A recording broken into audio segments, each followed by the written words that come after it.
Blood vessels in our body can be found in two different circuits, the systemic circuit and the pulmonary circuit. Now the systemic circuit is between heart and body, whereas pulmonary circuit is between heart and lungs. And there's five main types of blood vessels that you need to be aware of. The first is artery. Now these carry blood away from the heart. A nice way to remember that is A for away. They've got very thick and elasticated edges to help push and stretch and contract every time there's a blood surge which passes through them.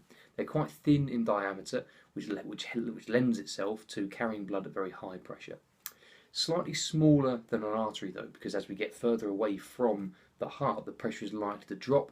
As such, we actually have smaller arteries carrying the blood to maintain that high pressure and velocity.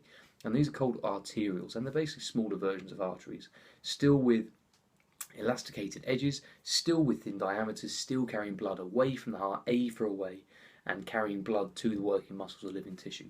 Now once we get there, even arterioles being very small, they're still too big, still too thick to allow gases exchange to occur at the living tissue site. So what we actually do is, almost like a paintbrush, we have a sort of the sprouting of capillaries from the ends of arterioles, and these are known as capillaries.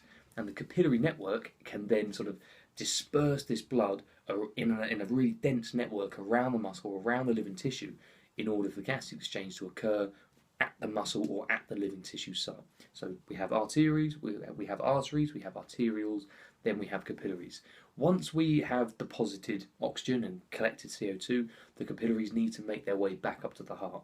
And we use the venous system for this. Now, first off, we have venules. Venules, similar to arterioles, are smaller versions of almost their bigger brother, the vein. So venules are very thin, they're less elasticated and less thick around the edge than arterioles, and they actually have a larger diameter. This is so that they can actually store blood when blood pressure drops below a certain point. It's estimated we actually contain about 60 to 70% of our blood in our venous system, or in our veins and venules in particular, when we're resting. And this is largely down to the structural function of the pocket valves contained within them.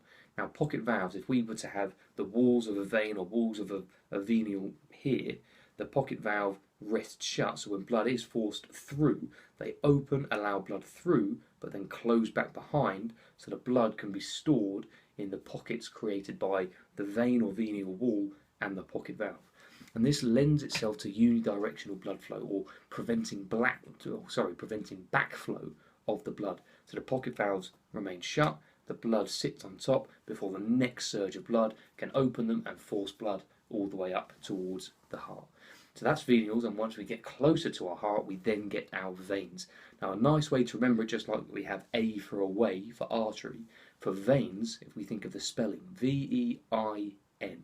Now, the in stands for back in towards the heart.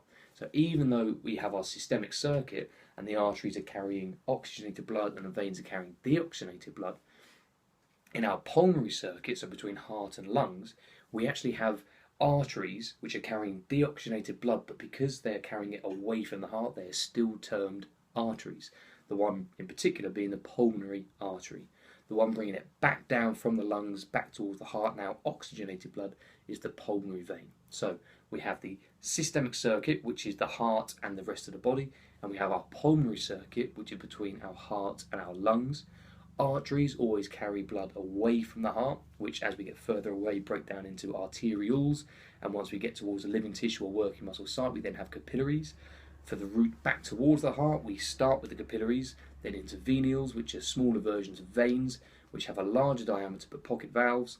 We get back towards the heart, where the pulmonary artery can take deoxygenated blood to the lungs, ready for oxygenation. The pulmonary vein then carries it back down towards the heart, ready to be sent out again.